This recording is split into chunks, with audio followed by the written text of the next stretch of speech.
Wi-Fi together, baby. Here we go again. You ready?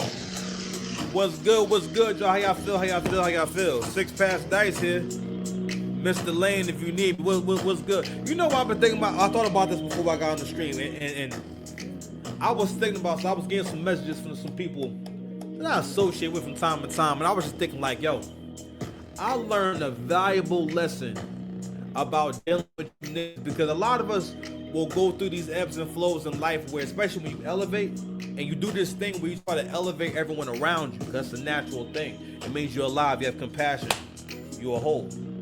Pause. But you can't elevate everyone, right? And another thing too is, and I've heard Angry Man make this point, I heard Coach Greg Adams make this point, and the issue that we have when black men, amongst black men, it's probably amongst all modern men, is hierarchy. Where we, especially amongst black men, where we like to do this thing where we do this, how can I say? It's a mindset of, so what? So what, you got a mansion? So what, you got a better job? So what, you got better clothes than me? So what, you got a better chick than me? So what? And who was saying, I believe Coach Greg Adams was saying this. He was talking about how the loser 30, 40 years ago couldn't speak out and speak up and give an opinion. And that's the way in which social media can be very, how can I say, very destructive. It can be very damaging to men's psyche because you lead men away from being masculine. But I know that's not what you're here to talk about, or not what you're here to hear about. So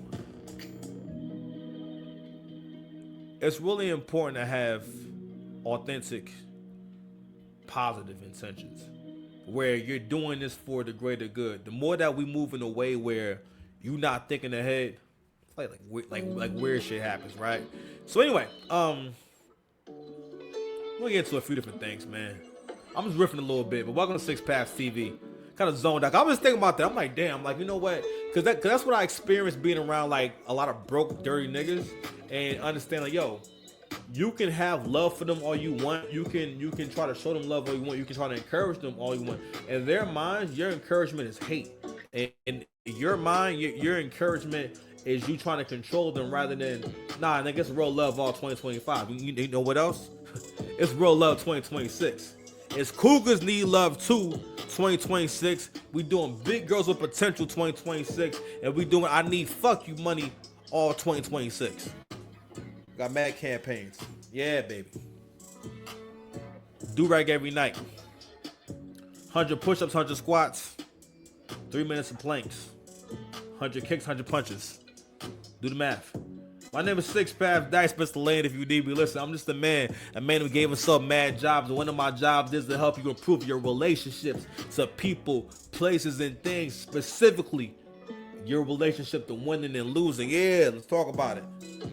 But I'm going to support you in your spiritual walk, no matter what that is, because everything is a spiritual journey. And I'm here to attack the root cause of all your problems. Because I made this video. Shout out to my man Joey with his sickness. I made this video for you. Hope your family doing good. Your family too. But I want to attack the root cause of all your problems. And that's two things. Growing the fuck up. Right? And the bitch and you. All your problems come down to those two things. And we address that on this channel. Listen, if you here, you home, no doubt, right? But you know, so we're gonna see where the night takes us. I'm not really sure what I want to talk about. I just know that I grind to the point, pause, where I have to get on here and do something. I gotta get on here and talk about something. I think we're gonna talk about trick shaming, and I'm gonna be a part of furthering the message that Coach Greg Adams is putting out there. And I'm going to expand on this message in terms of understanding where we are and the whole concept of stop trying to bring shit back. Stop trying to bring previous eras back, right? The idea, things are always moving forward, right? People lose so much time worrying about the wrong things. And I want to play a few different videos. And the point of me playing these videos is to help condition that stomach. A lot of you men, you don't want to hear this shit. Don't get me wrong. All the women are not going to be hoeing, right? All the women are not necessarily going to have a whole roster of men, right? But one thing for sure is with the world is changing, and men have to respond by becoming better.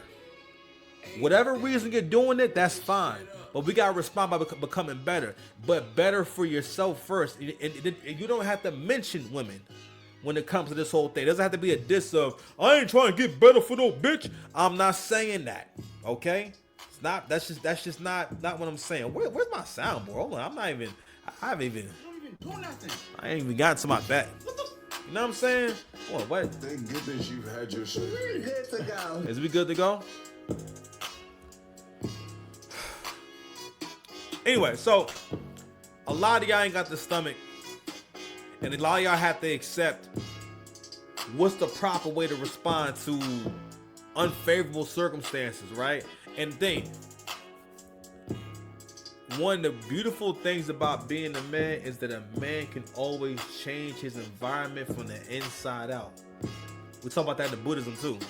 Nami already get killed. But anyway, welcome to the show, man. So we're gonna get into that. Probably gonna touch on a little bit of the Ebro stuff. Pause. We're gonna get to academics. Stop trick shaming, trying to trick shame little baby, and I don't support that. And we're gonna get into Ja Morant. Who is Ja Morant? You guys want to learn about who Ja Morant is? I think I want to learn about. Actually, I wouldn't Google Ja Morant. Yeah, you know what? She alright. She alright. Shit, let's little slim thick John. You feel me? Like a little like she almost mid. I like them like that though. You know what I mean? I like it when they like almost mid. You know what I mean? I don't like when they too cute. She probably more cute person and whatnot. You know what I mean? She got like real nice like realistic titties. You know how like girls have like realistic boobs and shit like that. She had like realistic boobs. I don't know. She might have had a baby before. But let's get into Ja Morant, right? Then we're gonna play a video that Anton Daniels was reacting to. It was basically, I mean, it's really one of those chicks that Coach be talking about, right? Now, of course, the story is probably fabricated and everything. We want to try to do a little translation on what probably happened or what could have happened.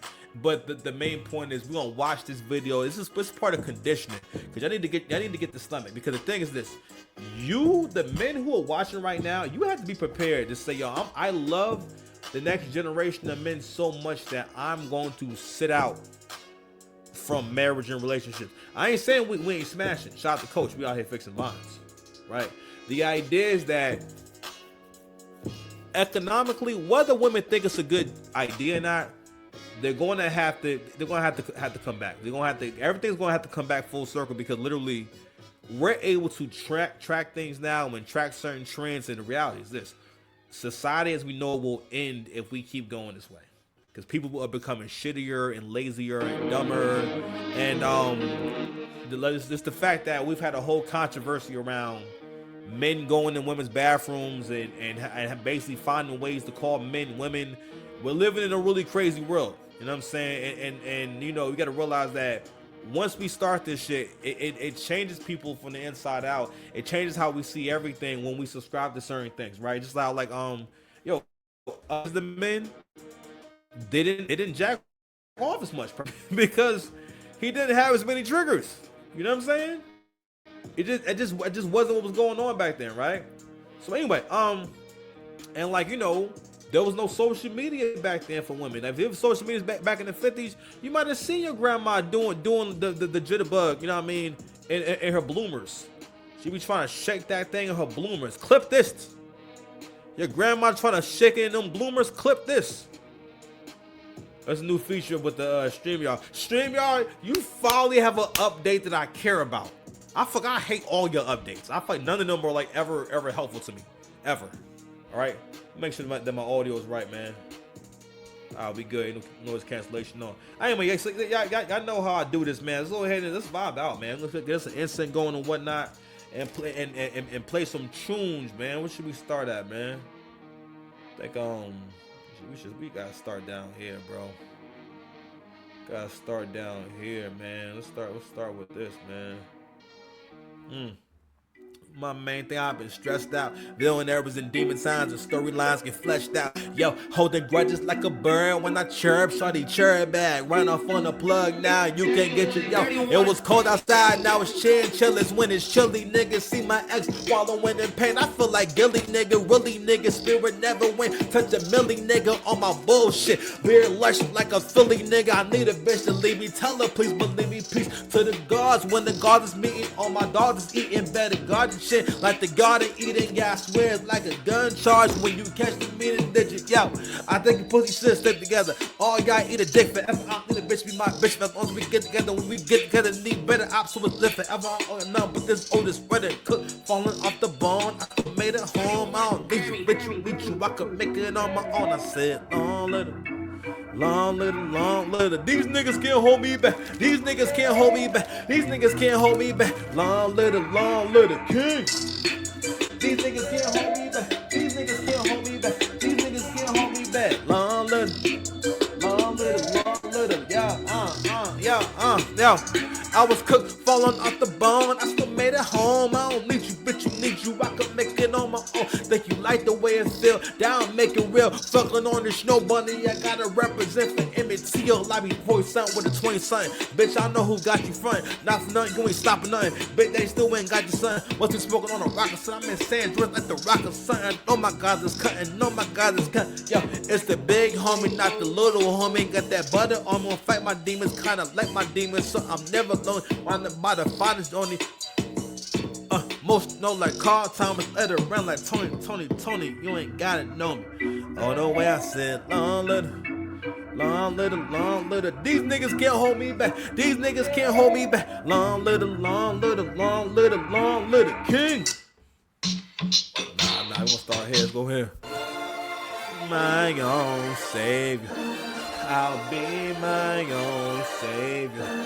I'll be my. I'm out right at, man.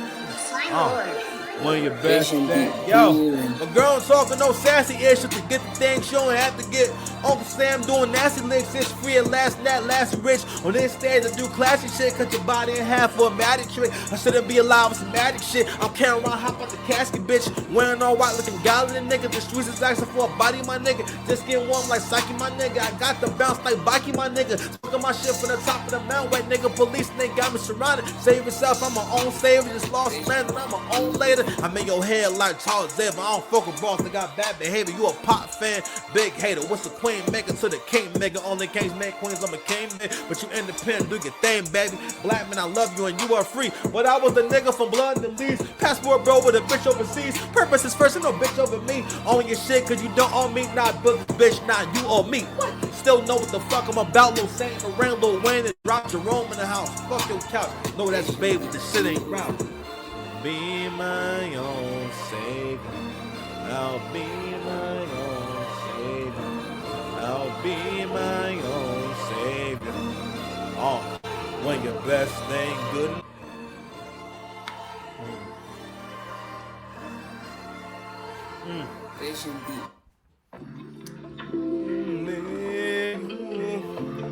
I see you for who you are. Who you are.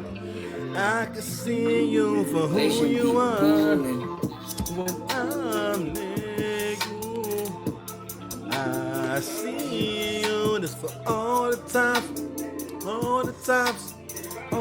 times I put in overtime. Let's get it. Blueberry soup, blueberry cool. Swerving that bitch like blueberry soup. From the battle homes to the catacombs, I turn the key, now daddy home. Been long enough for you call quits. Get my rocks off with a gorgeous bitch. Protect myself, I record the shit. Motherfuckers who don't exist. Who you with? Moving the money. Man about town, robbing police, and I'm down to make it back by the weekend. Y'all made myself, how the fuckers we even? I'm feeding my ego in bigger amounts. Now my job can figure you out. I ain't winging this shit, I put wings in that bitch. Tell a friend she got flown when I got, yeah, I'm acting my age, nigga. And I'm acting my wage, nigga. Boss finish your fame, nigga. That feeling ain't love, that's rage, nigga. Never been on MTV, but I made myself into a maid, nigga. Get GFV from my maid, nigga. I'm in your crib with the sage, nigga.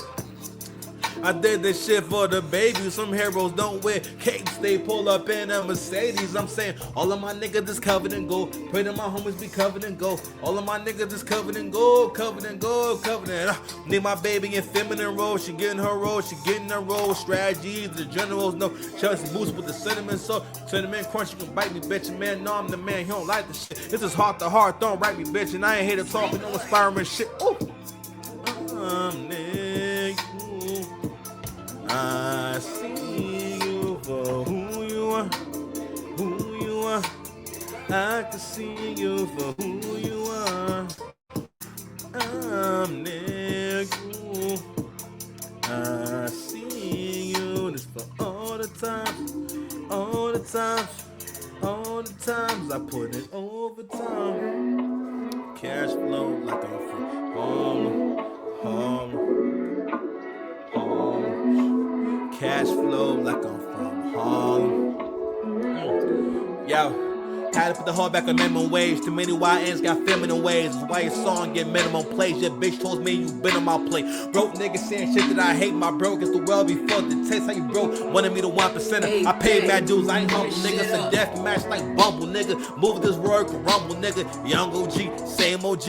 On your timeline trying to stay low key. Had that man, now you don't know me. Matter of fact, you don't gotta know me. Wish I had the 6 pounds since I was young nigga. Neil Green, my color. I know I'm the one nigga I be. Wish I believe you sooner. Things happen for a reason. I like this future. I told you my baby, I never Solana. Cause of my baby, I'm covered in honor. Frank Sinatra, the Coca Cabana. Next stage, turn little mama. Give you 30 days before I dropped on you. You act like I ain't had to drop on you. First, I should call the cops on you. Let my Muslim boy mix a lot on you with the formula. Make them hoes loyal. Saudi Arabians pay me. Oh, I ain't sacrifice. Just to tickle your pussy. Remain the prize. Need to back the put me in them side oars with the wild order.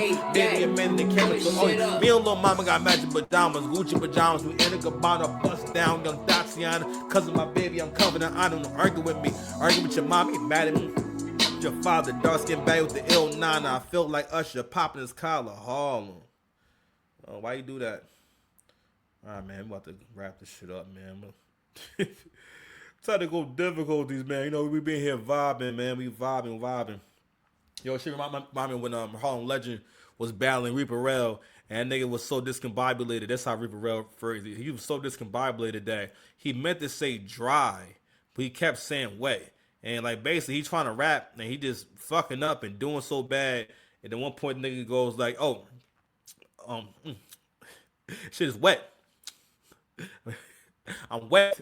I'm mad wet. Nigga kept saying, I remember I was listening like, I think he mean dry. Do he mean dry? I think this nigga mean dry. This nigga, he kept saying it too. But anyway, my shit got a little wet. I was drinking coffee and all that. Anyway. Okay, I'm keeping performing this little song, man. It's for me and my brother. I don't know my shit, but I do keep a switch in the Space Jam. I don't know my shit, but I do keep a switch in the Space Jam. What you feel? Yo, mad you go giving scholarships out. Smoking the cookie, the Oscar, the grouch, bad one. Goose to my side, 500 bet that can swallow a project, go ride like a dungeon dragon. Lights the carry, nigga pants sagging. Black G man, match the bitch with the wagon. Cave your chest like Ben Lad. Let your man be man with the cars with the wrench. Fuck you, bending me, call with the wrench. Late night, know you got the money I sent you. I cuss ass out on fucking potential. Move by faith, right where I need to be. Worry about shit, I don't need you to believe me. Baby in my lap like DDG. She get ahead of herself, she get a DDT. That's true. Trend shade of building, don't be afraid. Pay my money's worth, you ain't no big daddy got proof. Last one standing, last one y'all wanna feel my emotions. Wanna feel my emotions, still got motion. Moving slow motion. Bands around me, feel like an ocean. Two lyrics quoting. The box is headed, feel like a rope. Feel my emotions. Know what I need, I'm not in the moment. I told my bro I got one life to live. One man to 6 wives, 9,000 to kill. She was from the gym, but she moved to Jersey. Bitch plotting on me, she the new Cersei. Covered in gold like the old Cersei, but I'm done with mercy. Bitch, have mercy, never dawned on me. You want me to lose, makes more sense, baby, do what you do. One last thing, go fuck yourself. No step that he sees and I accumulate wealth. Every rich nigga done been broke before. I'm toasted bosses, got smoked before. Like a D-boy down south, dope no more. But I bet that shit ain't coast to coast no more. I smack you up, I get it in with you niggas, yeah. I ain't kidding with niggas. That's true. Trend and shade of building, don't be afraid. Pay my money's wherever you know that they got proof. That's when standing, that's when y'all wanna feel my emotions. I don't kill my emotions, still got motion. I move in slow motion. Bags around me, feel like the ocean. The lyrics she quoting, the boxer's head, it feel like he's voguing. I feel my emotions. I know what I need, I'm not in the moment. Think I'm the weighing in. Drawing the blank man. Run my shit, boy. I think even motherfuckers with Space Jam.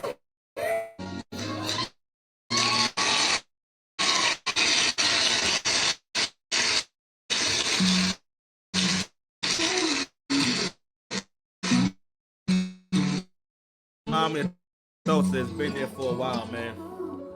Anywho, how y'all doing, man? So we're gonna go ahead and get into a few different things. We're gonna go ahead and do some live reactions to a few different things I feel as though need my attention in particular. All right, so you might hear me going, clip this, but check it out. Stream y'all, you finally got things right. Welcome to Six Paths TV. If you hear you home, okay? I made this video for you. Shout out to my man Joey. Hope your family doing good. I know I said it already, but I like how it sounds. I like this. I like the way this feels. Hey, Puff, they can lock your body, but yeah, they can lock your body, but they can't lock your mind, Puffy. So you go ahead and work on some new technology while you in there. All right, let's go to the first one. You know, fuck. Matter of fact, let's start here. Let's start here. This is a good place to start out. Beyonce. But before I even go there, let's just go ahead and make sure that we revisit and we put everything in the proper perspective. So we still talking about the Ebro thing. I'm gonna keep harping on this because this is a really valuable lesson for black men. Because we keep seeing an ongoing pattern of black men being in high positions of power when it comes to media, when it comes to just all these different things, and you're seeing corrupt things going on, or maybe just this was mostly just this like pure bad stewardship, bad leadership, right? So the other day it's announced that Ebro in the Morning is now canceled. I think for what it was a good run. I never really understood why it had to happen, or why because I never felt like Ebro was like a good on-air personality. I didn't necessarily feel like he's horrible or nothing like that, but it was always this very like cocky, it was a cocky ignorance. So I've already covered this about once or twice already. I'm gonna keep talking about it because the thing is this: I've come to understand that we need more content about you niggas want to take yourselves more serious. Because in my travels, because you make it hard for real niggas like me. You understand? Because when I go out into the world and have to communicate with different kind of people and stuff like that, specifically, you know what I'm saying? These lovely ladies, right? I'm always being met with this look of surprise if I don't want to be disrespected. You know what I'm saying? I'm always met with this whole look of like, well, that's normal for me to talk to you that way. Nigga, what? And I have to realize, oh shit, you niggas have such low self-esteem that this dingbat just feel like she can just talk to me any old kind of way, right? It's just like if a woman comes across a dude that's talking to her crazy, she probably gonna be thinking like, yo, who raised you? What your mother taught you? What was you and your mom talking about, right? So one example that I brought up from this what jumps out at me when I think about a time where Ebro was like completely off, and it really exemplifies like how he thinks. The thing is, when you're that high up, you're supposed to have 3 or 4 different people thinking for you and give you information and counseling you. The higher up men go, the more counsel they get. They're not just winging it. Come to find out, as soon as I saw him light that blunt, listen, sorry smokers, I'm sorry, light that cone. When I seen him light that cone, I figured out mad things about him all at one time. I said, this some weed head shit. So while leading what used to be a media powerhouse, at least culturally, right? When we think about the talent that was there, Fun Flex, Angie Martinez, and Cypher Sounds and DJ Enough, and all these people who had legendary. I think K-Slate might have been a 105. You had Clue. Clue had a night up there. If you were old nigga, you remember like the Clue tapes are like what the Spotify playlist is now. and you had to wait for them shits, and some of it was hit and miss, right? But a lot of careers were made off those leaked tracks or those unreleased tracks that was on there. You were able to try out records on the mixtape, right, and see if people like it and fuck with it, right? And but you was also what people look forward to the most, right? And what became a staple on mixtapes was a DJ will work with certain artists, right, and have the artists do freestyles. So the intro to the tape will be a freestyle. That's how I first heard Joe Budden the first time. He was a freestyle on a Clue tape, right? So it was a mixed. I'm sorry for the young niggas. It's a CD. It will come in a jewel case. All right. There'll be a little slot to slide the album cover, the album book in the front. In the back, you had to take it apart, and it would be the trap list and whatnot for all you young whippersnappers out there. You know what I'm saying? You know, I'm 38 years old. You know what I mean? You know what I mean? Relax. Because I always respected your hairline on television. Anyway, let's not stray too much from the plot. But going back to that story, right? So I believe this is either when Cass is about to battle disaster, or when Sue Surf is on it. 'Cause at this point, battle rap starts getting so much press that these artists start getting featured on Hot 97. They start actually coming on Hot 97. Pause. And Ebro makes it a point to say, I just can't get with it because I'm not into the whole acapella thing. It sounds like spoken word. Now, mind you, this is modern battle rap. This is how battle rap is mostly done everywhere. Not only that, battles can happen anywhere. There are so many leagues. You can look at battles all day long from really talented people too, right? And including myself. YouTube, Six Paths, Dice versus. Go ahead and run my views up. Watch my whole catalog. You feel me? But you can watch that all day long. But it never went back to on beats. Like there are certain. It's like one league that does on beat battles. Now I think on beat battles can be cool, but I think it's a whole different kind of battle. But I think they need to happen more. But we don't really battle on beat like that, right? And we don't battle on beat in person. Now, you know, when they used to battle on beat, that's an early 2000s thing. Go look up Freestyle Friday. You have to go look up Freestyle Friday just to see what it looks like for people to battle on beat and battle over the beat.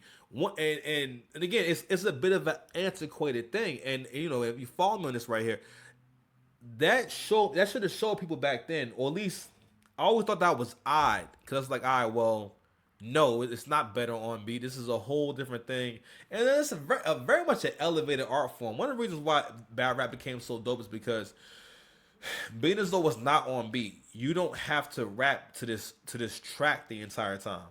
So if I want to slow it all the way down, if I want to stop, matter of fact, you can't really stop and talk shit. If you get a big crowd reaction and whatnot, you have to jump back on beat in order to rap some more. And then you have to have a DJ that's intuitive enough to know to loop the beat, right? Because one of the things that we love about battles is that there's going to be crowd participation. And that's one of the things about going to a battle. You got to understand, you really do have a responsibility as a crowd to hype the battles. It's not about who you think is the best. You destroy the fucking footage when you watch battles and don't react. Just be looking at shit and just watching. That is the corniest shit ever. Don't be on camera.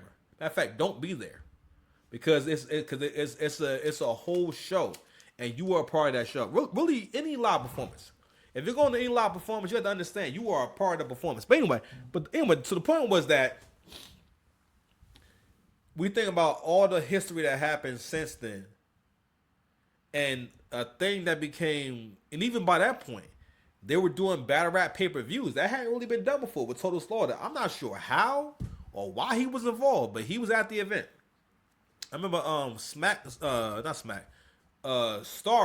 was at that event. He was covering the event, right? And Star used to fuck with battle rap heavy. He used to be around battle rap heavy. Kind of back around like the 2010, 2013-ish, you know what I'm saying, kind of era.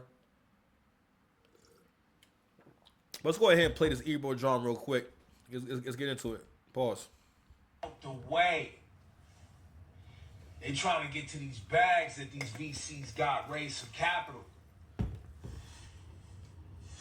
They don't really care, like, especially for like a Hot 97 and a WBLS. they don't give a about hip hop or black music or black community. I don't give a about none of that. Yo, clip this. You know what's ironic, bro? You don't give a fuck about hip hop and black community. You don't give a fuck about none of that shit. This was the most like, and I hate to keep bringing politics into it, but this mindset has to die. This whole thing of I didn't learn nothing. There was no reason. I'm not responsible for why I got fired at all, or not even that. I could have done this better. I could have done that better. This is where I felt that. This is what I promised all the people who support me, all the people who rock with me. This is what I'm promising moving forward. Okay, bro, you can't be rocking the salt and pepper beard and making the same mistakes. You understand? Not only that, for the position that you have, and of course, you know, listen, I mean, I'm a smoker too. You cannot, well, you can do what you want to do. Making a video for someone that's as high up as you are in terms of where you can be in your field, in your respective field and everything, doing a video and lighting the L, it says so many different things to me. One of the things it says to me is that you are not as serious as you think you are. It'll be one thing if actually no, we can't do that. You are not as serious as you think you are. Also, and again, a lot of this has to do with the fact that, bro, you guys are washed. You don't really have a place in media. Because you got to realize that y'all have not kept up with where media is going. These young niggas have their whole persona planned out. They do content standing up. Okay? Whenever I see this nigga on like the webcam and shit like that, not only that, the fact that you and Pete Rosenberg have webcams. I mean, I'm on a webcam too, but my shit look good. Like my shit got to stand to it. I didn't even realize that shit. You niggas are doing your show on a webcam. Matter of fact, I don't watch y'all show, so I had no idea y'all also was doing y'all show from home. You lazy bastards. But yeah, man, talking about care about, first of all, this is how men like this mislead y'all. We're talking about business. These people have to make money. What I really learned with doing hustles that involve getting tips, like I did Lyft and Uber, you learn a lot about people and how people think about money and how generous people are and how crappy people can be when you do stuff like Lyft, Uber, like any kind of like gig economy type of job, because you experience, you know, how often people are kind, what kind of people actually tip, what are the tips like. One of the reasons why I never miss no money, not working in East Orange, right? I be doing Instacart. When I started just staying, in that more affluent area, ironically, I think a part of it was just my human revolution, where like I changed my environment. Because that was never like a money making store for me. I would get pretty good orders from them from time to time, but I couldn't go there and make my bank. Now I make more than I ever made, you know, just going there. I could just stay there. You know what I mean? And I'm gonna get good orders because they're gonna go, these orders go to affluent, just like mad, like rich areas by there. Now don't get me wrong, they don't always tip, but a rich person is more likely to tip. And they tip more. So being as though they tip more decently. And so it touches the hood and all those other places, but you know, it really helps people who live near that supermarket and whatnot. One time this person gave me, other day someone gave me a $50 tip. I remember I was thinking that, oh shit, this tip must be because all the people on it, I think it was a 3-part. And I'm like, oh wow, the tip must be so much because they're all tipping. No, that was all from one person. You cheap bastards. Yo, real talk. But anywho, but you learn a lot about people and how they think about money. It's the reason why I bought it up. Clip this too. The reason why I bought this up is because one of the things that we do as black people is that we come into situations that involve big money and serious money, and then we don't treat it serious, and we don't realize that, yo, you are not as serious as you think. I remember when Angry Man was talking about this shit. He was like, yo, the reason why people don't take us serious is because we're not as serious people. And I always think about, all right, what can we be doing to get ourselves taken more serious. Because black men in particular, a lot of y'all have this thing where, for one, you don't realize you have low ass self esteem, especially if you FBA.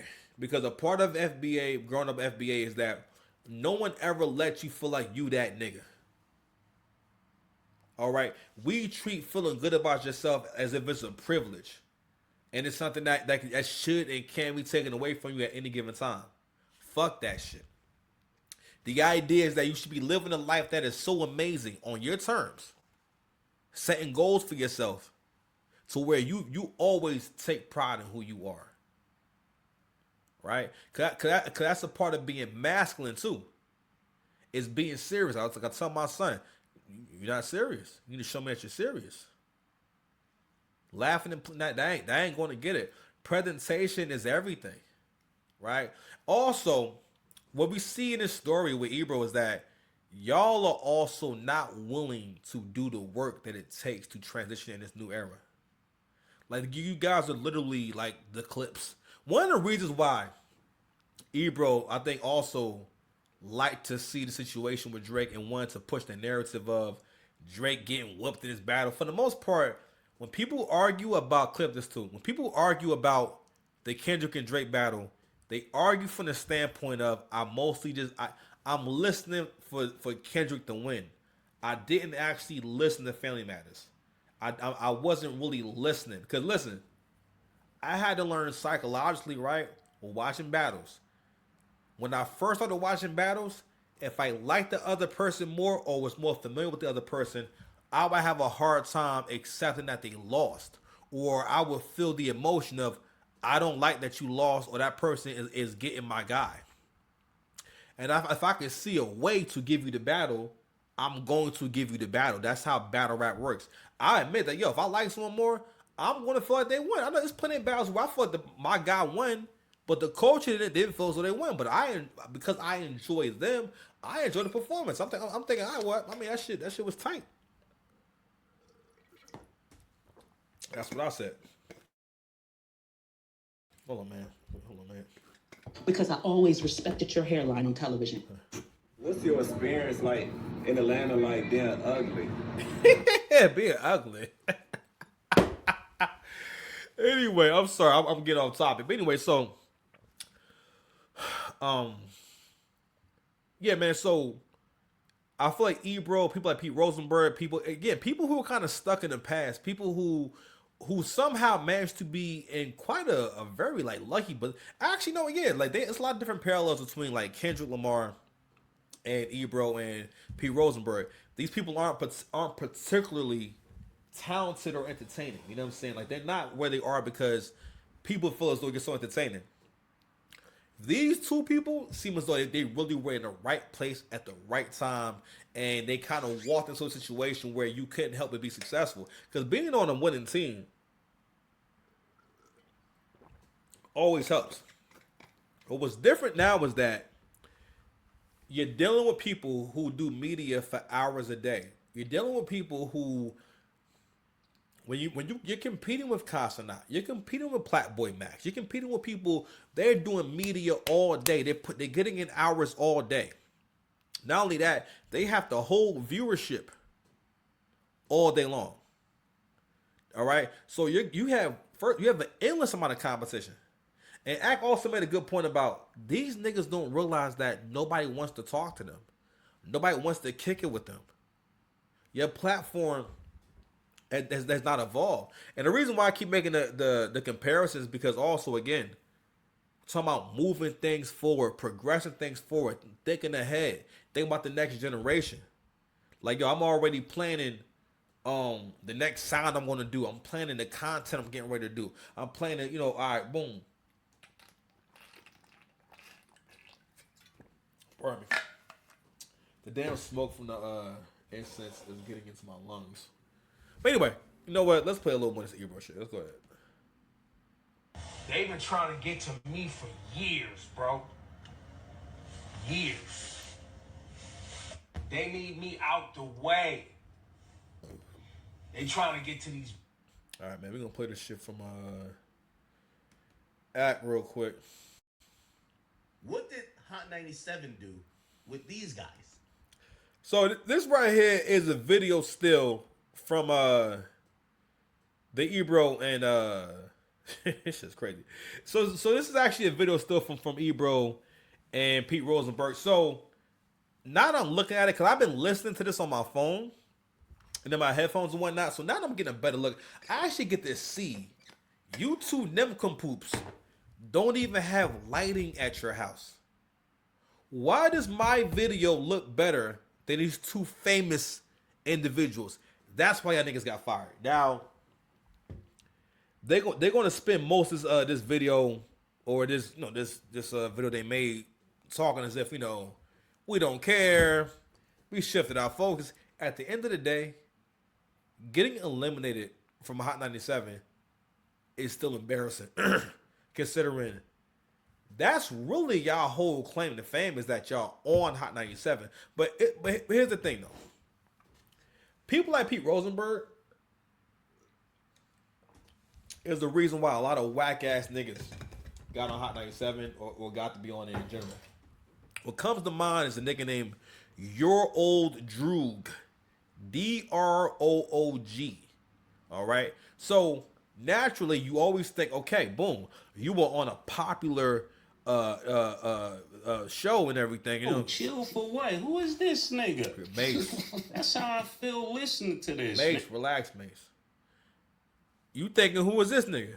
Right? And you figure, okay, if Pete Rosenberg thinks enough of him to bring him on here, he must be nice. When I heard Your Old Droog rap for the first time, I heard him being compared to Nas and shit, and I heard how ass he was, I heard how ass these beats are, and at the time, I didn't know what was going on. I didn't understand, oh no, some people have terrible taste. Like the whole conscious music scene, shout out to Slum Village. I'm not saying all that shit was whack, but them niggas was weirdos, man. I'm just saying, them niggas was weirdos. You so feel me? Everybody go get your rap on. You know what I mean? So goddamn, they got Diddy. Goddamn, Diddy. I used to look. Those niggas are weirdos because the reason why I'm gonna point something really important. I'm gonna keep saying this shit. That's loser music. What Kendrick makes is loser music. When you listen to a nigga that, I don't want to hear from nigga I can't learn from. I'm mad smart. I've never heard your raps and felt like I learned shit. Okay? It's because you don't understand him. It doesn't mean that he's nice. I was telling my boy that one time. Clip this too. One of the reasons why, wherever I go, it doesn't matter who I'm battling, right? Only time I don't get no crowd reaction if I don't shake the room is when niggas is hating. Especially this version of Six Paths Dice. I can't wait to smack when you niggas up again. Ooh, I can't wait. But anywho, the reason why I can make the crowd move, especially when I'm about 30 seconds in, because sometimes, if it's your first time hearing me rap, you have to adjust your ears to what I'm doing, right? And then start getting into the journey. And about 30 seconds in, if not from the first second, now you're in the car. And now we're driving, right? The reason why I can do that is because I had learned understanding. I don't have to say shit in a complex way for it to hit and for it to be good, right? And the reason why I can make this shit hit is because you understand what I'm saying. In case you don't know, you were a big hit with niggas that live with their mom and their mom's mom. But my grandma raised a shooter like Chris Paul mom. That's why I'm at the crib barking on this bitch. Nigga, this my dog mom, but I'm done pissing away time and money. I'm Deion Sanders. I'm in my prime time. Long chopper. You know what I mean? So all that was understandable. Nothing about that was complicated. I'm in the crib barking on this bitch. Nigga, this my dog mom. All that is simple. But you understood all of it. Right? Anywho, you'll always look at what people support. It's also half and half too. Where part of it is y'all was also let go allegedly because y'all was again, payola is a very serious crime. And allegedly, y'all took some money. Clip this. Allegedly, y'all took some bread. Allegedly, your palms were greased, so it was a 2-for-1 for yous. Okay? You thought, all right, boom. Because again, these is the kind of niggas that support niggas that make trash music. Okay? And they also, I keep saying, you don't want to ever be around someone who's not able to move forward, who doesn't have their mind on different goals and have plans to get to those goals. You understand? Not only that, people with bad taste. Conscious music always meant low expectation music. Conscious music always meant we not really going to play this. Because you got to realize that people always treat conscious music as if it's a special ed of music. Not even that. That's how people really treated Kendrick. People treat Kendrick as if like Kendrick is disabled. Like hip hop wise, he's disabled, but he's going at Drake, so we gotta push him on and push little Kenny forward and and prop him up and make him feel good. The weirdest shit ever. But that's how y'all been treating this shit. It's kind of like people have been treating it like, well, it would be rude. I mean, to talk about how that handicapped kid got all lumped up and shit. Like you understand? Not only that, we gonna speak on this and clip this about how narratives matter. They do not matter. It doesn't matter if you think it's true or not.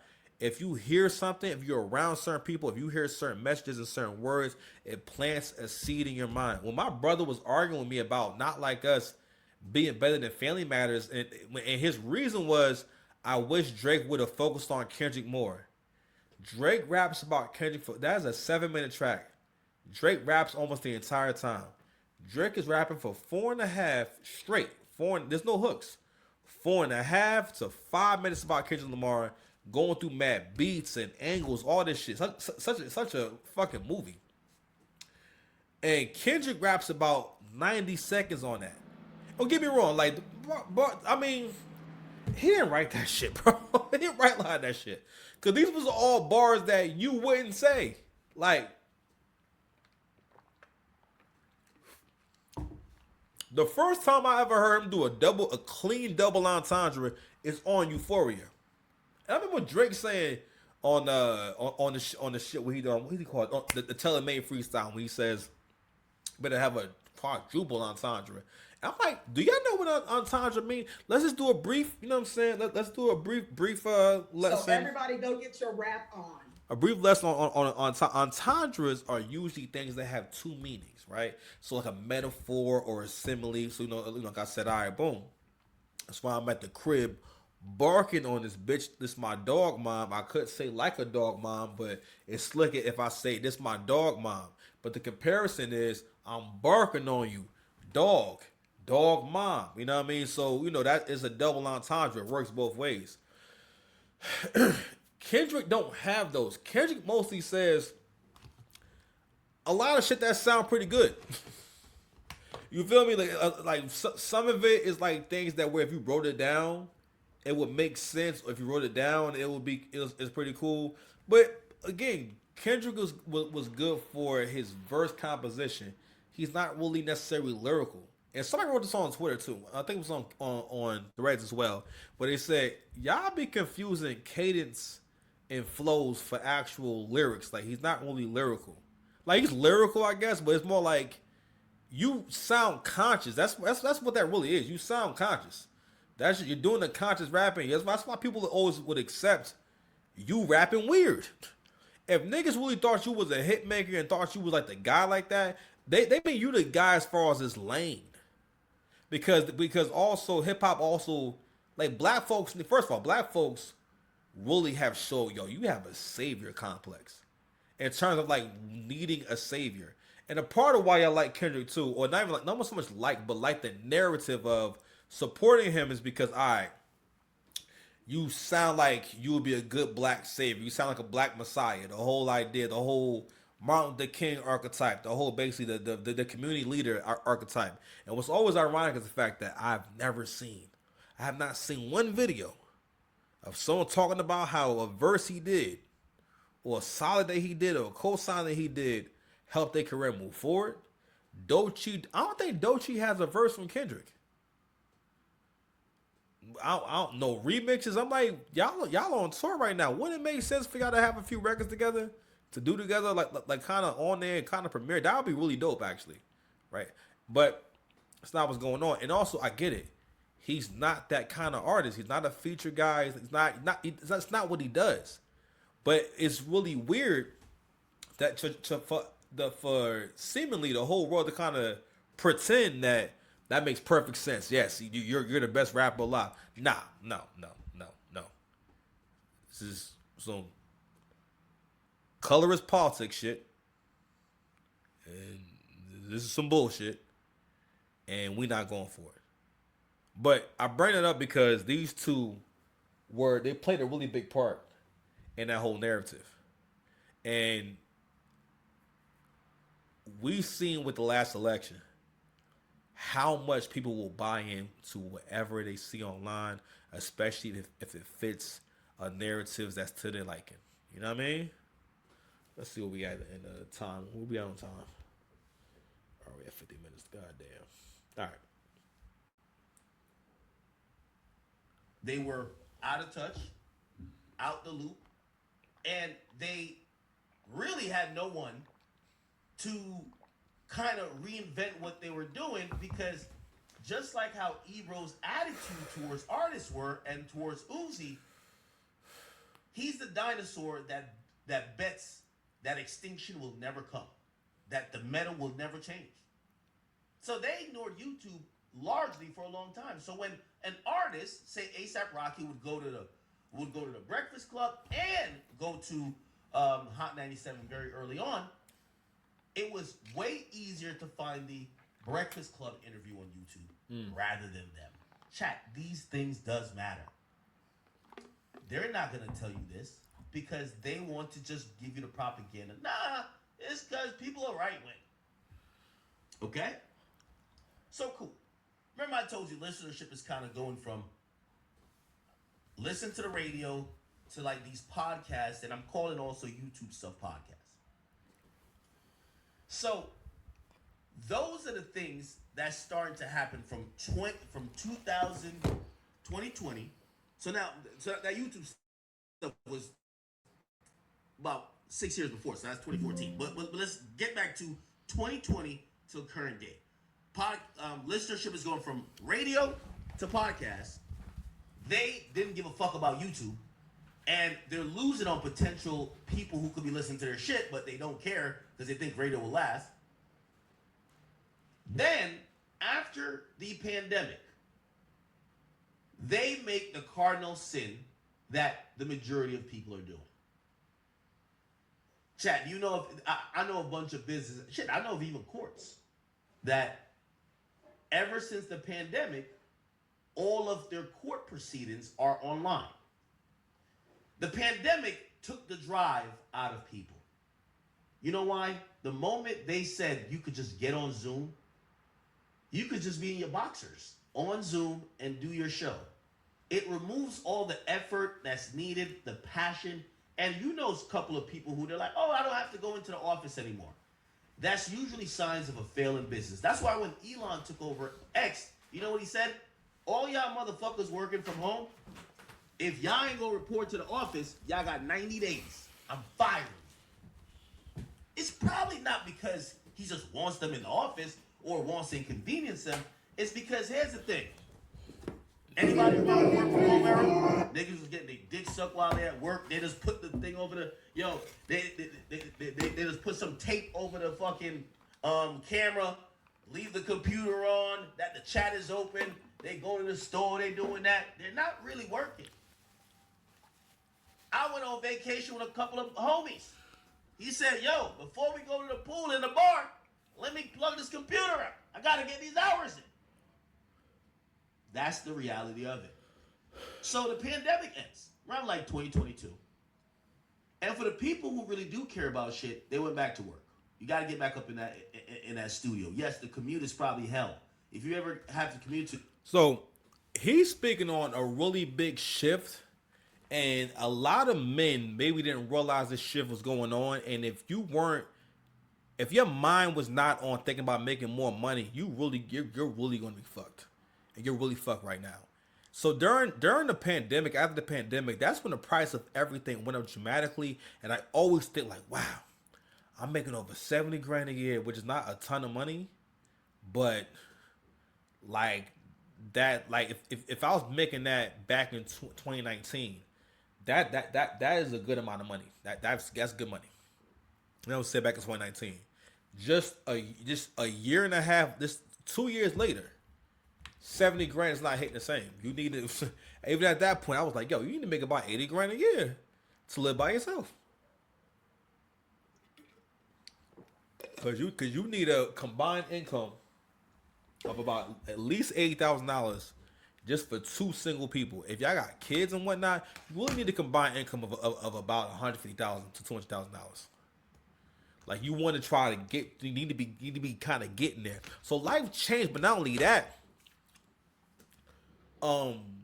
content creation exploded.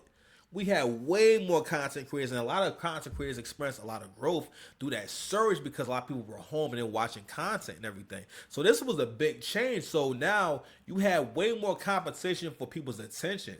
And more than ever, you're going to have to actually understand how to keep people's attention actually and entertain them. So streaming has exploded. The young people, they watch streams.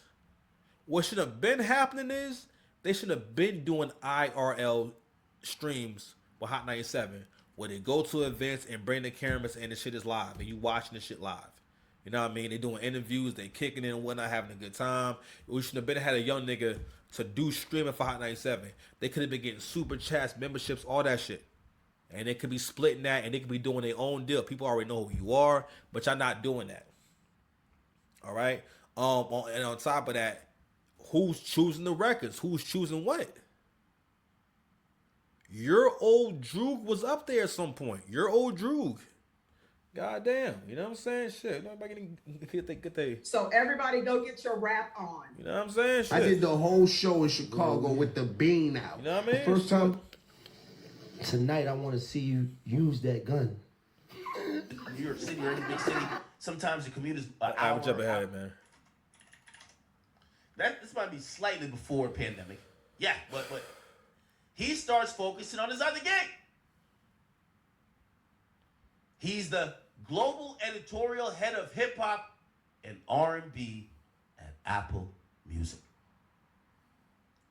They started mailing it in. They don't want to tell you this part, chat. This part doesn't make them look good.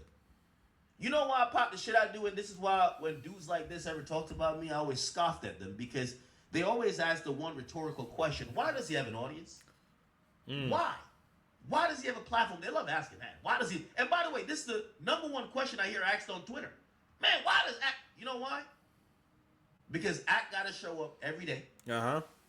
I can't mail it in. Let's get it. I can't rely on a co-host to drop 40 while I just give 3 assists. Uh-huh. I got to give it every single day. Pause. And I've built an audience over 15 years of chat niggas who expect me to give it up every single day. They won't. And this is what I'm talking about right here. You not understanding. Like, your relationship with academics is really weird. So they've actually had quite a tumultuous relationship, if you can call it that. A lot of back and forth, a lot of shit talking online and whatnot, right? And what Ebro fucked up is that, fam, you supposed to be getting cool with him. Complex was smart to tap Act to come be on Everyday Struggle. Because that's who I got to know who he was. And what was crazy was by the time I saw who Academics was, I had no idea this guy was so successful because I wasn't in that world. Even the concept of a content creator is hard for people to wrap their head around in terms of how you make money, how much money can be made off one person. Now, everyone can't do it. Everyone can't do it to the same level, but everyone can get a piece. If you really want to be in content, you know what I mean? Because I'm starting to hit my stride when it comes to my content, right? But this story is important. The reason why I'm going to keep talking about this story is because it's about understanding where things are going, following the trends, being realistic. What are you prepared to do? Like when it's come to the last couple of years, I don't even see it as I fell off. I don't even see it as hard times because man, I'm living life. I still leveled up mentally. I still had a human revolution. I remember my women's leader, you know, saying SGI, when I had lost my apartment and everything, I remember her saying to me, "You did your human revolution in this apartment." And I was thinking today when I was, driving around and working, and I thought about when I was getting this apartment before I got here. It's always crazy how you can get so used to having something so quickly that you forget how hard it was for you to get it. Pause. And I always said like, yo, I had accepted that I wasn't going to be able to live near my job no more. You know what I mean? And by my gym no more. I'm just like, all right, now I have to say, yo, well, I fucked up. Got to figure it out. But just with all the good karma that I created, you know what I'm saying, or permeated, all the karma I permeated, all the karma I changed by helping people wherever I can, I got some help, right? And I wound up getting an apartment. I mean, it's a little bit further away, right? But for the most part, I'm about like 3 minutes further, like from my job than I was before. I can literally still get to my job if I need to feel like, as far as like getting from my house to the job, right? If it's not like a bunch, unless it's like traffic or something like that, I can get to my job in 5 minutes. And it's which is pretty much the same amount of time it would take me to get to my job when I lived in my other apartment. You know what I'm saying? The other way. It take about 5 minutes to get to work.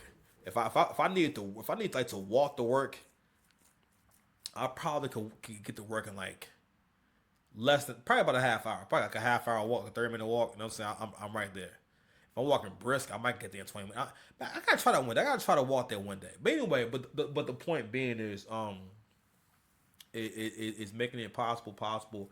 You using your imagination, and as far as me staying in the apartment, and you know, and again changing my financial situation, and the reason why I was able to change my situation was because I was willing to do more. I didn't realize before, you wasn't willing to do as much before. And like I said before, I built up more foresight.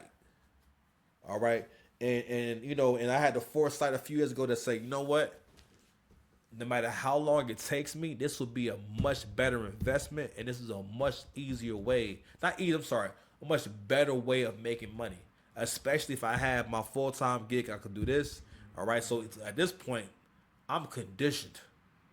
So now, like, yo, nigga, I'm conditioned to stream now. I'm ready to start streaming. As soon as I start making money with this shit, I'm gonna be streaming a whole lot. But anyway, I want to jump forward to the dialogue that they had. Niggas screaming, meet up and sit in the same fucking room. About to get into the Drake part. So here's the reality. Hip hop media is always going to be parallel to the hip hop industry. We all know this has been a down year for hip hop. We've gone weeks, or it's been a while since we've seen, you know, we had for the first time in history, the first time in how many decades, a song wasn't even in the top 40. We've seen how sales are like, you know, flatlining for some of our favorites. It's been abysmal. Watch the party die. The party has died. But likewise, Clip this. He just mentioned the title of a Kendrick song, right? And I remember thinking this too. I was like, yo, this nigga is so out of touch with what good music actually is. Like, she made a song called "Watch the Party Die," and the song cover art or the artwork for the song is a pair of beat up old Air Forces, and the idea is about black Air Force energy, right? And listening to it, Eric Man made this joke about, like, nigga, who comes on the track just furiously rapping right away? And that's how he comes onto the track. That's how he approaches the beat. And I'm listening to, like, yo, one aspect of good rapping is knowing what to say and what to rap about. Right? Making a song called "Watch the Party Die," that does not imply that anything good is going on. Who wants to watch? Whoever said, yo, was you there when the party died? No one ever says these fucking things. These are things that depressed people do. First of all, and also, these two niggas are depressed. Cause this is all like depressed nigga thinking. First of all, you got headphones on for whatever reason. I don't know what you got headphones on for, but you have them on. There you are. So they got headphones on. Don't have any lighting or nothing like that, right? And it's supposed to be like two serious radio personalities. and they both high. They both high.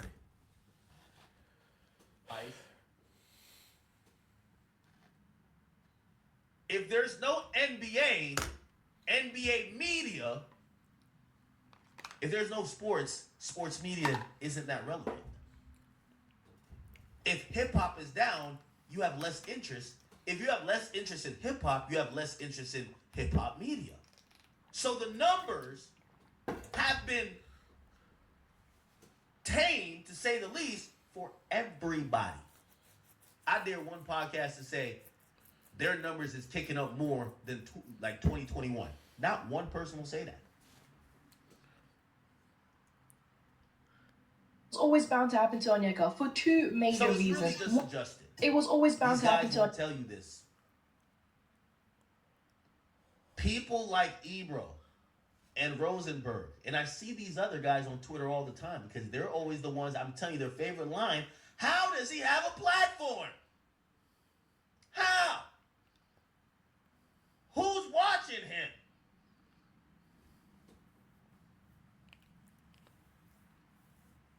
They never ever look at themselves and say, yo, bro, we're mailing this shit in. We're fucking up. And that's the problem. Let me let these guys get on to the Drake thing. From the guy under the guy, who's the person we deal with.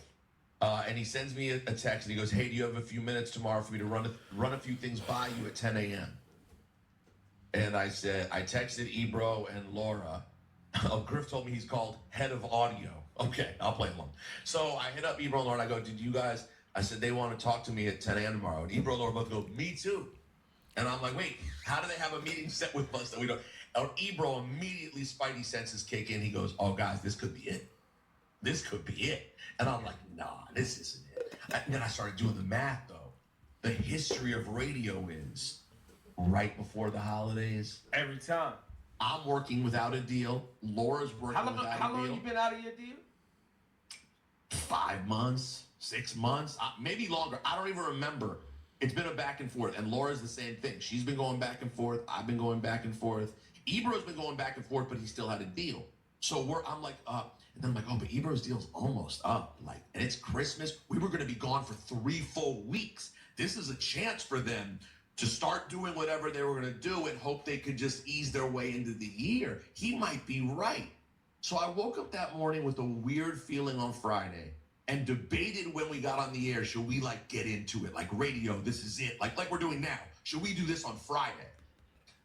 I'm gonna leave it here because I already spoke this before, but I was like, Anyway, you know what? Fuck it. We're gonna go ahead and just go to my other topic real quick because we spent too much time on this shit. Where am I at? Oh, I'm an hour and 7 minutes in. My bad. I was trying to make this shit a really quick show, but it's not happening. Anyway, whatever. So I'm going to cover this shit real quick. I want to talk about this. Well, actually, you know what? I'm gonna play this too. This kind of fits into my whole my whole conversation. Again, so the conversation is also about moving on, embracing the future, planning for change, planning the next phase. I keep telling y'all gonna be getting food blogs, all right? Y'all gonna be getting mostly food blogs, but I want to do food blogs and I want to do like more long form content, but like things based off like pop culture. I see that those kind of videos do like a lot of numbers.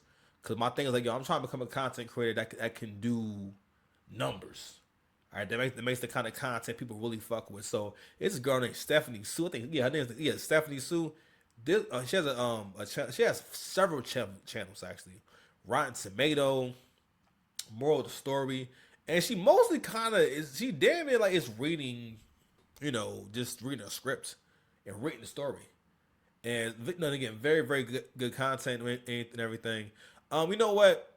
I understand that I'm not able to see what goes into it. She does make it look rather effortless, and I mostly listen to it. So I'm sure like a lot of like research goes into like the actual topic and whatnot. For me, it's a little bit too liberal for me at times. And like you hear a lot of like, the whole men are terrible type shit. You kind of can hear that bias. It's like this thing. that modern men accept. And you know what? This is what CGA mean by how Asian men are cucks and are very, how can I say, can be very feminine and can be like these like beta simps.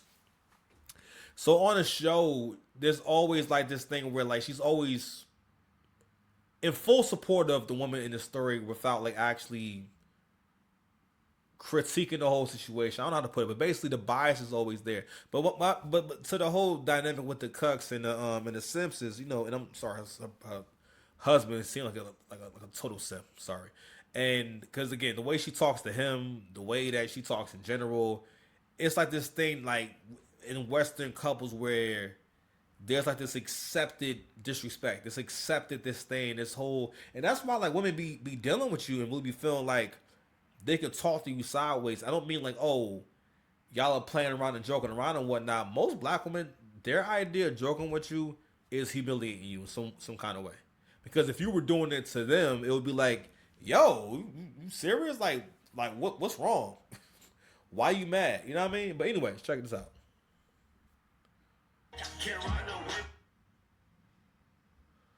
Mariah the Scientist says she want to be married. Okay. Let me see that. What am I one? All right. This guy passes away and Trump is like laughing at him. Okay. All right. All right. Let's hear what Fabio got to say. I'm gonna let niggas This is a crazy picture. And this to all my niggas who like to do drill music, who listen to drill music. I'm talking to the drill community. I'm not talking to nobody that... The drill community is crazy. The drill community is crazy. Tonight, I want to see you use that gun. Don't like drill music. I feel like drill music is dead because y'all niggas don't really matter. Because at the end of the day, y'all only like drill music because y'all saw it was a wave anyway. Y'all don't really like the music for real. Y'all don't listen to it. So y'all can't never say if it's dead or it came back. We really listen to music. But you know what's going on with my young drill artists and my niggas that do drill, you know what the fucked up shit about it? Why niggas saying it's dead? Because niggas don't understand. First of all, niggas who do drill music is YNs and certain shit, you feel me? So niggas don't even know the business of certain shit. So they don't know how to make it viral or how to switch it up. Let me tell y'all niggas perfect your art, study what the people like. You understand? Study what niggas like for me and try to sturdy your shit up and try to make your shit a movie because drill ain't dead. Nigga, how the fuck niggas gonna say drill niggas is dead and niggas is still relatable and niggas can still relate to what's going on in the songs and certain shit, you feel me? They bugging, nigga. If I ever form movie time, nigga. Let me real fast. Yo, he got to drop an album called Yo, Niggas Bugging. Hey, I actually disagree with Fabio on that. And I'm not saying drill is dead. I don't think you could... Any artist that overthink drill don't make a good drill song. I think drill music is impulsive. I think it's reactionary. I think it's in the moment. I think it's authentic. And I don't think there's any formula for it. I think the best drill music comes out of sometimes conflict, out of a reaction, out of an embarrassing moment. Mm-hmm. It is what it is. I don't think you could sit back and say, let me make a good song and come up with a fire drill song. You get what I'm saying? Like if we're thinking about drill across the board, if we think about Julio When I See You, that's him being angry. Yo, my ops is clowning me. I'm about to get in the studio and flame these niggas up. They think they got more dead. We got more dead people on our side. I bet. I'm about to go to the graveyard. All that. So yeah, the reason why I wanted to play this video was because it's a great example of men not being able to accept, yo, that's in the past now. That's over. Move on. Cause what I'm hearing it also is that I don't think a lot of y'all had plans for yourself musically. When you are creative, it's your job. You have to move on to different sounds, right? And not only that, the fact that they calling y'all drill artists or just as drill music, that's supposed to be a style and a flow you do, not like all your songs are drill or you're a drill artist. You know what I mean? For what I understand, you know what I mean? And that's one critique that I have for like the younger artists is that you're not versatile and you kind of start making music and you don't make music with the idea of, yo, I want to make complete bodies of work or I want to make complete songs, right? Because what Ag is referring to is he's referring to what the format is and how far you can push the format. It's just like with battle rap, right? Battle rap is honestly best on a street corner. it's best in a small setting. It's not really good. It can be good on stage, but battles in general look better in a pit style or in a smaller room. Battles sound different. It can sound weird on the big stage. If the echo was wrong, that can make it throws everything off. The idea is that it's a one-on-one confrontation, one-on-one. All right, it's supposed to be in an intense moment. The more space there is, more echo it is. It takes away from the intensity. Okay, but anyway, I want to play that real quick. So, take a quick break, man.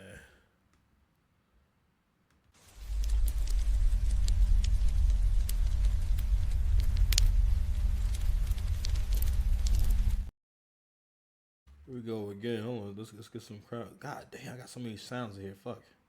Here we go. Relax. I'm back. So, I gotta take a quick break. Real quick, man. Let's see what we got, man.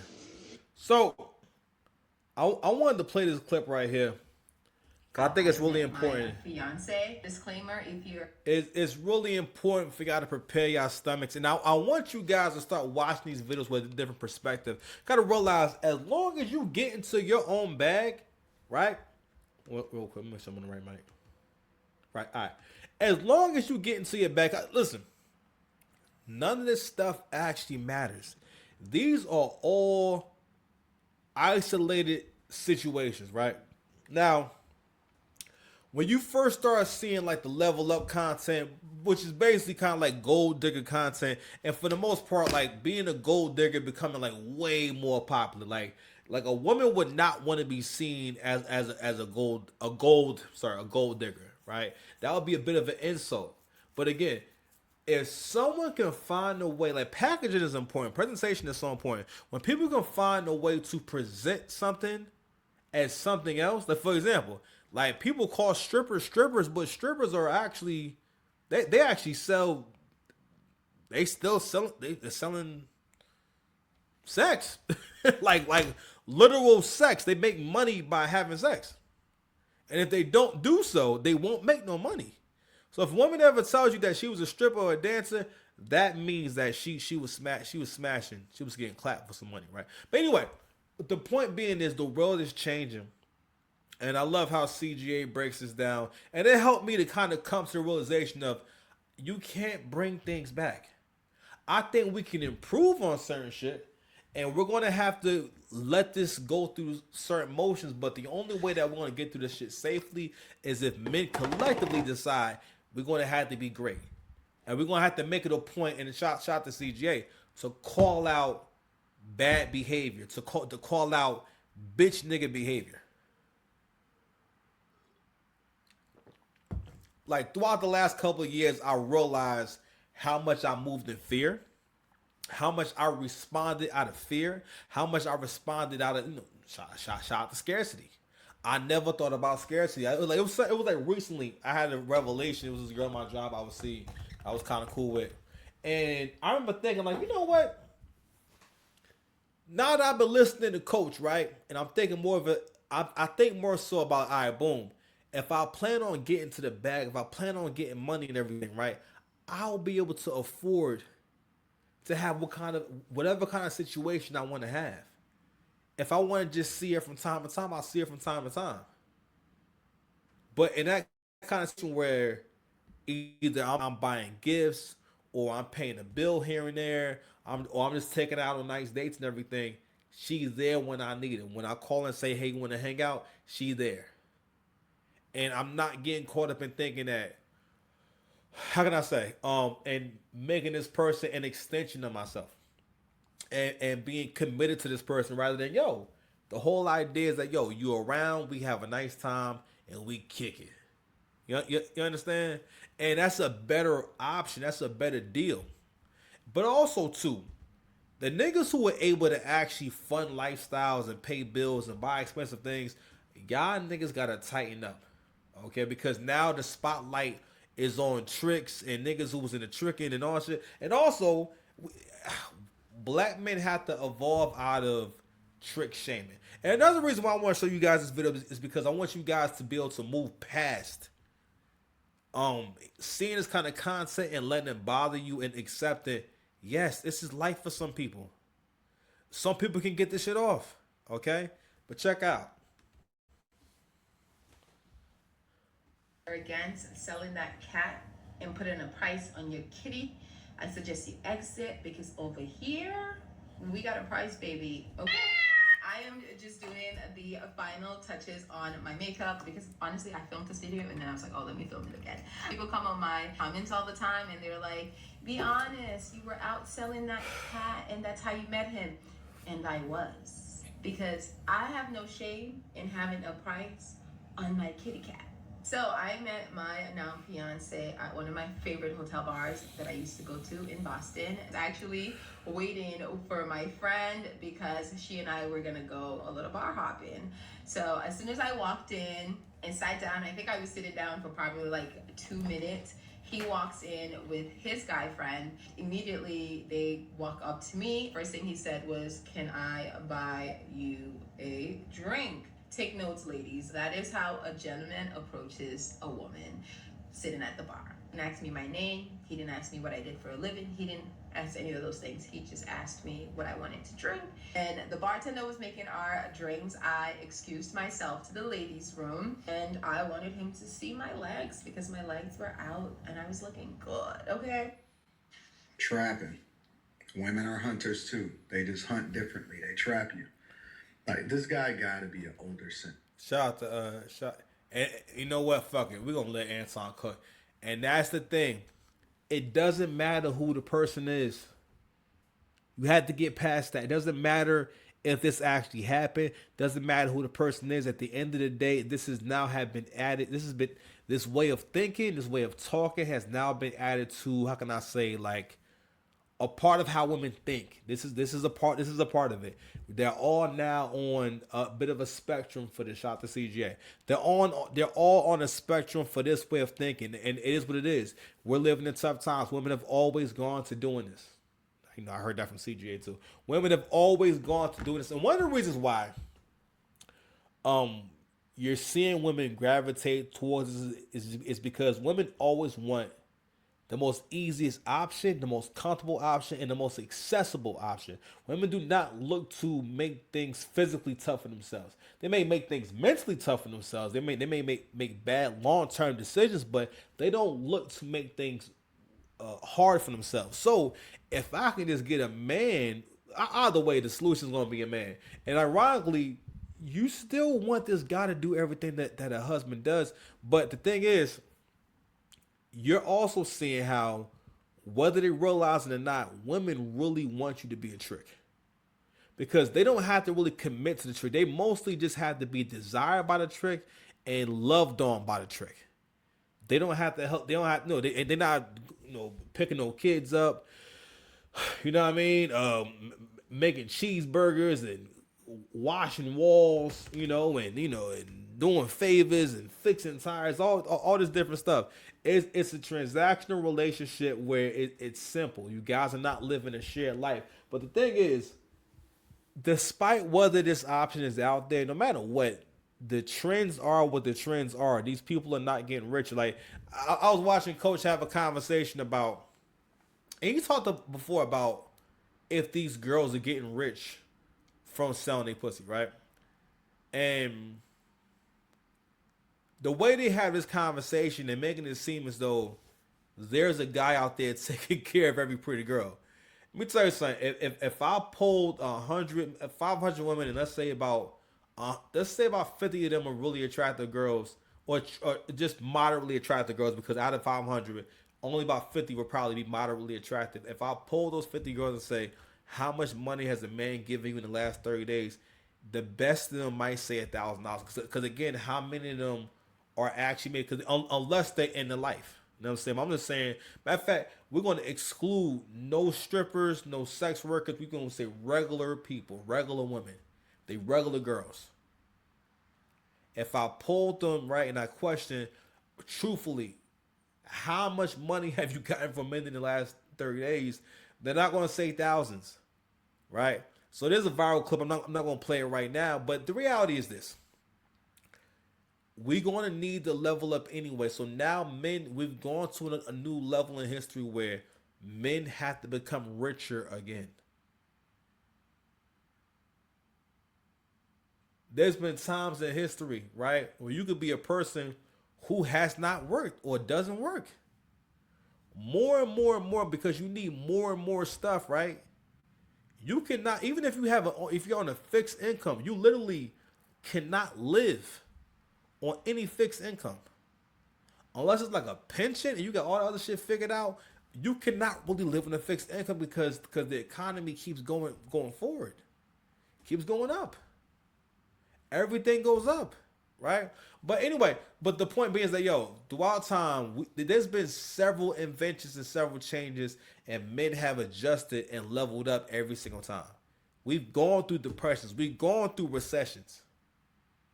One of the reasons why these kind of videos piss y'all off is because you thinking it's not fair what she's doing if she's getting the shit off. And for one, you got to accept that you can't be believing women's stories. Women rarely ever tell the truth, especially if they sound good in the story. They're rarely ever telling the truth. Also, women always kind of hype shit up. Fine. The third, you think it's not fair because you're looking at the double standard. If this is true, and it could be true, so what? But the reason why it makes a lot of y'all niggas feel some kind of ways because you have been conditioned, you have been raised, and you have been raised to think and feel like you don't actually have power in your life. And especially if you were FBA black man, clip this. If you were FBA black man, you are conditioned and you are raised to think that you are here to be an attack dog. You are here to be a bank. You are here to be a sexual professional. You know what I'm saying? You are here to be a whole porn star. Don't get me wrong. You can be all those things if you want to be those things. But a lot of men don't realize you don't have original thoughts. You don't actually have a long-term plan. You don't really enjoy life. You don't have a purpose for your life, right? And now we got to keep broadening this conversation about how y'all live your lives. A woman went viral for saying this, and CGA has talked about this too, about how specifically men live their lives through women, meaning that you do everything for the sake of women. It's not really a negative thing, but you're not aware of the fact that, but you don't really have anything that you want for yourself for the sake of yourself. You should want some nice shit because you like nice shit. You should want nice clothes because you like nice clothes. Don't get me wrong. Girls liking it is a byproduct, but a lot of guys, we get started with things because of women. So again, it's not a bad synergy if you think like a winner, right? And I've heard CGA talk about how a lot of y'all want to be losers, and I had to think long and deep. Pause. And I thought about a lot of dirty niggas that I've encountered in life, right? And I had to think like, you know what? That's who they talking about. That's who's in the comment section. It's niggas like this. Niggas who not progressive in the right ways, right? But anyway, we'll play a little more of this shit. Got to be at least in his late 40s or 50s or maybe even 60s. We're on time. But they basically telling you that they prostituting themselves. They can frame it and say, yeah, I'm putting a price on my kitty cat or whatever. I actually think that this woman is more self-aware, and the fact that she even feels comfortable making this video, I'm assuming still being with this guy is crazy. It's insane, man. Look, don't ever sit here and tell me not to make videos or to not address what is going on in society as far as these women taking advantage of men in general. Because the gender war, it continues. It's real. And so, I'm going to be one of your greatest allies in making sure that y'all be aware of what's happening out here. Because I don't want y'all to think that these women just like y'all just because y'all you. I want you to understand that everything is transactional and women look at things from a business perspective, even if they don't overtly say it. Let's continue. So we're going to stop it right there. So she gets into the rest of this, because we don't got time, because I want to get to my next point, because I want to get to John Morant, right? But I want to also break down what he means. Clip this. I want to break down what he means and how you should be looking at it, right? You have to accept that this is what's out here now. But here's the thing. Women give you all, they give you all the answers. She's giving you all the answers. So wherever you are in life right now, all you gotta do is work on making $15,000 more a year, or making an extra $1,500 a month. Figure out what you can do to do that, and then keep upping that. Then boom, you done leveled up. All right, boom. So let's say you're making an extra 2 racks a month, extra $24,000. Everybody can use that, right? Open your mind up. Be creative. A lot of us don't realize, you're not really being creative. Like, you're not really trying.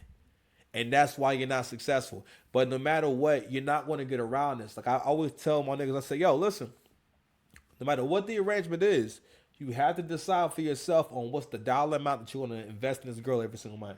Or maybe not invest, but maybe spend. But it's not going nowhere. The expectation is not going nowhere. Things have changed. It's just like a woman expecting you to accept that she ain't gonna suck your dick. For most of us, you gonna dump her right away. Matter of fact, you might call the cops. I ain't gonna lie. You tell me something like that on the phone, I'm calling the cops. You will hear. If I have a lawyer, you will hear from my lawyer. I'm suing you. Somebody I can't get no dome.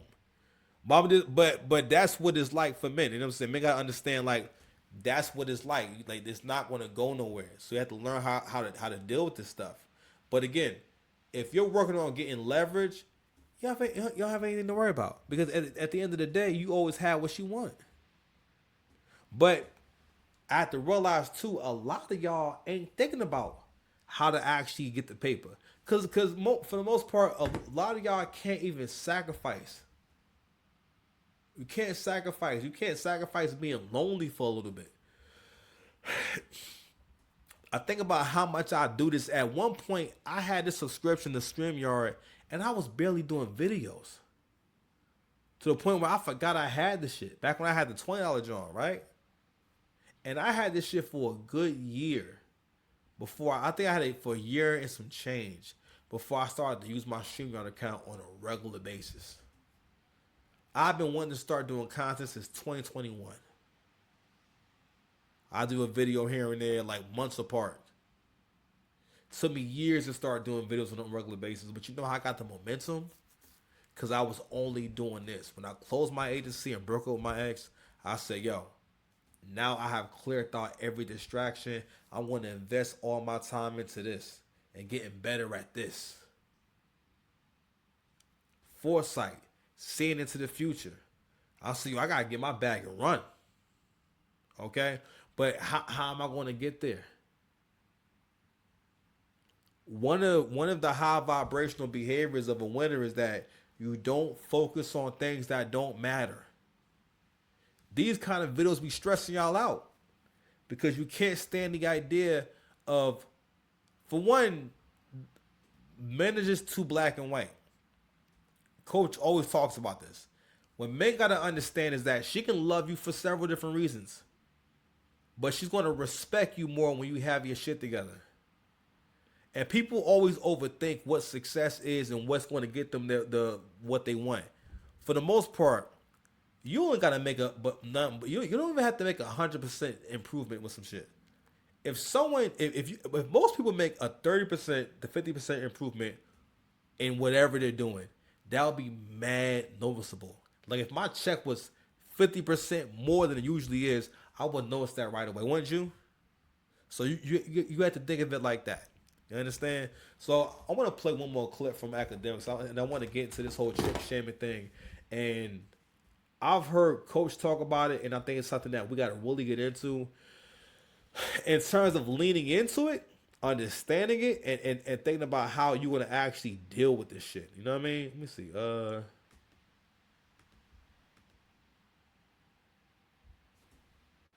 think I'm going to go to the actual channel.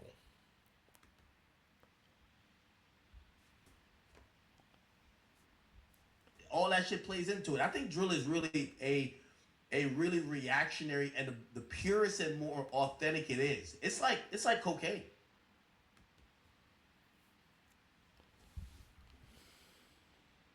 Yo, that was a crazy picture of 21.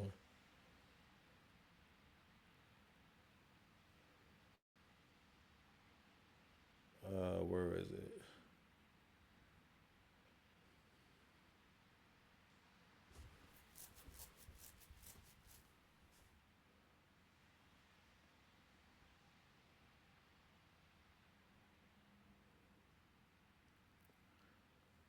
All right, I don't know if I'm overlooking it or not, but anyway, so there is a very interesting young lady. Her name is Jaw Moran. Like I was telling y'all earlier, I am very excited about Jaw Moran. So we're going to learn about the gift that here we go. The gift that keeps on giving, Jaw Moran. So I gotta call out act on this trick shaming. So let's be very clear, and we gotta have an adult conversation, especially with you black men out there, about what successful men actually do in relationships and how they go about getting women. Okay, so the way you go about getting women is like having to actually hunt and kill the animal.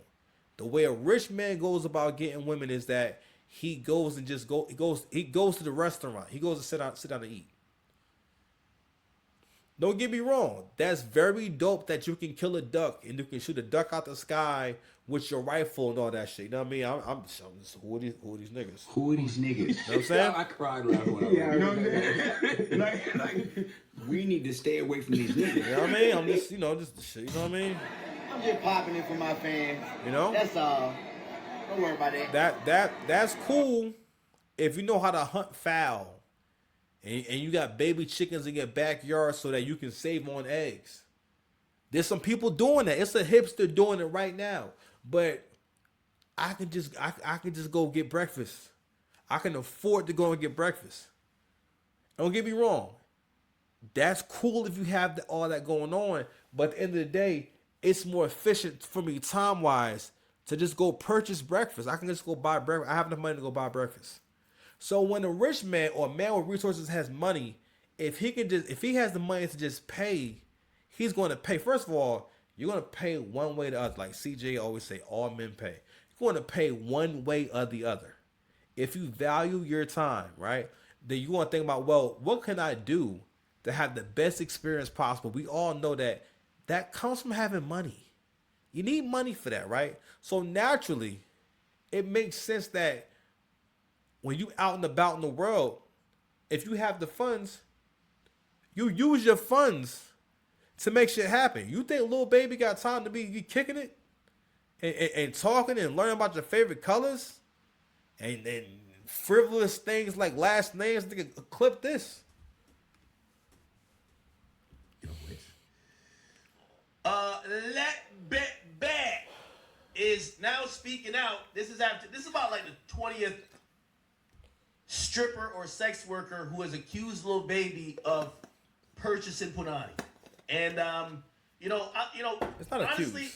That's not my thing. But Baby raps about tricking. Like, it's like a thing for him. He likes to spend money. You can get the big Chanel in the store if you want it, right? Like that's his thing. So if I'm hearing someone says Lil Baby, like we heard a star said he gave her 16,000. Now, me, I have the demeanor of saying you're a really popular rapper. You shouldn't have to pay for vagina. But it probably is not that he's paying for it out of necessity. I think he just likes it, right?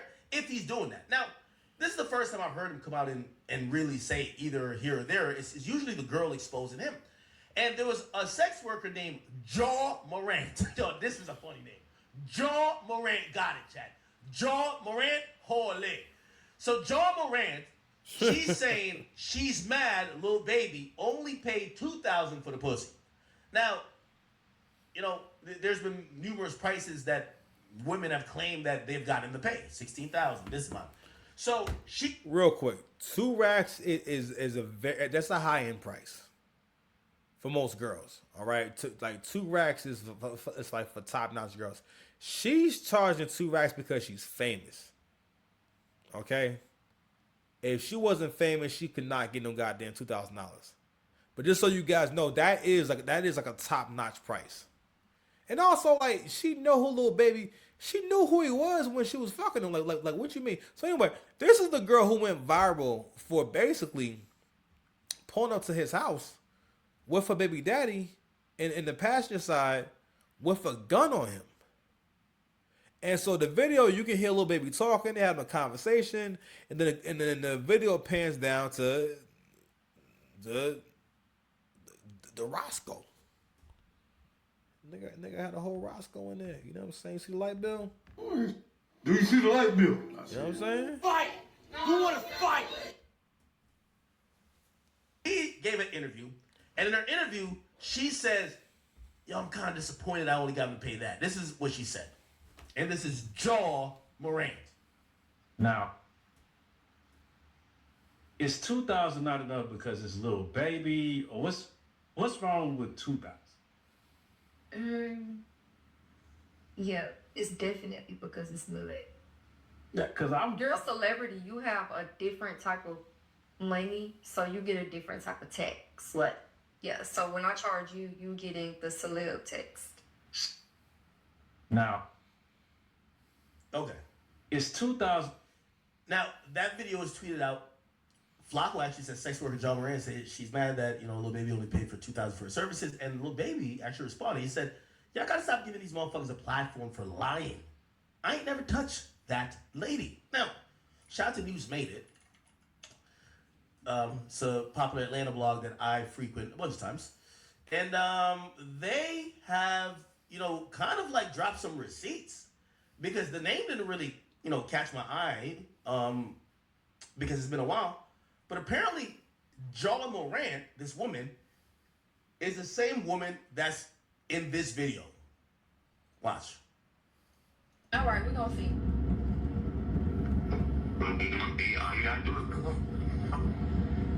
All right. Let's see me screenshot her.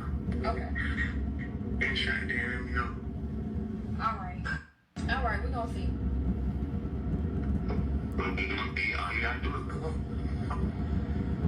All right. Let's see me screenshot her. Okay. Now, do y'all hear the excitement in Lil Baby's voice? Lil Baby sound giddy. That nigga smiling on the other end. He sound giddy.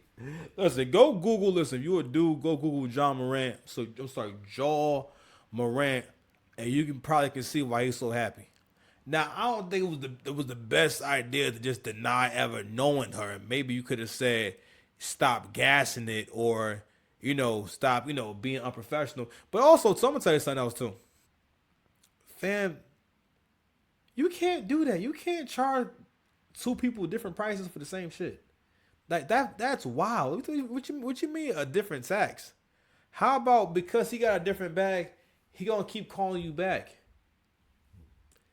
Like, y'all be showing y'all don't understand making money at all.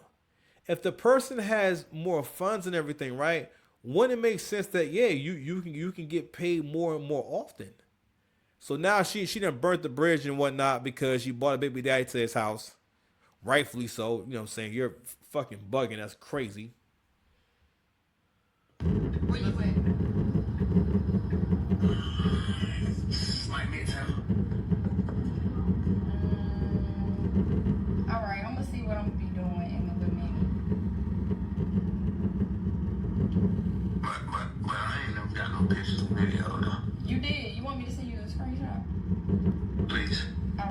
Please. All right, we're gonna see. that please is diabolical. Word. Now, I still want to maintain, I can't see a clear picture, or, I know this is a FaceTime, but I can't see Lil Baby clearly, and it definitely sounds like him, but I ain't gonna lie to you, this sounds so crazy, I want to give him the benefit of the doubt. Anyway, Jaw Morant actually did explain what the fuck was going on, and this is what she said. By the way, did y'all see the last part of the video where the guy pans down? So I guess there was a guy in the car with her, and eventually he pans down, and he shows, that he's kind of next to a weapon. And right here. And you can see a weapon right here that's right next to him. Now, she actually gave some context. So I thought this is a backdoor situation. Yo, basically, Shorty is trying to figure out where you at, figure out the load, try to meet up with you, and she's with a guy with a weapon on him. This is what she actually said. She said, I literally linked with Lil Baby the other day, and ever since my life has been hell. I ruined my relationship. I did something so dumb and out of anger. On top of that, Lil Baby violated me. He took my phone, deleted all my messages, and made it seem as if I would lie about talking to him. He deleted my Twitter message, Instagram message, iMessages, Since we've been texting since 2024, I told him multiple times to give me my shit back, and he didn't. He called me a bitch and basically kicked me out, all because I pulled up on him with my BD in the car. So I guess the guy in the car with the gun is the baby daddy. What type of escorting shit is this? Your baby daddy got a gun in the car? That sounds like pimping to me. Anyway, whatever. Why does that matter? I guess you say, what? You pull up to my house, I'm trying to fuck you, and your baby daddy's in the car with you outside with a gun while I'm supposed to fuck you? Oh, hell no. Come on, yo. This is crazy. This is crazy. Baby, watch out, bro. It says all because I pulled up with him with my baby daddy in the car? Why does that matter? I don't know you and you don't know me. I don't know you don't know me. I came to link. That's it. Why the fuck he thinks he has the right to take my phone and delete my shit? He asked me if my baby daddy had seen her messages, and I told him no. Again, why does this matter? Then he basically shoved $2,000 in my face and he made me leave. I'll never forget any of this. Now my relationship is ruined and I'm violated by. Wait, who's she in a relationship with?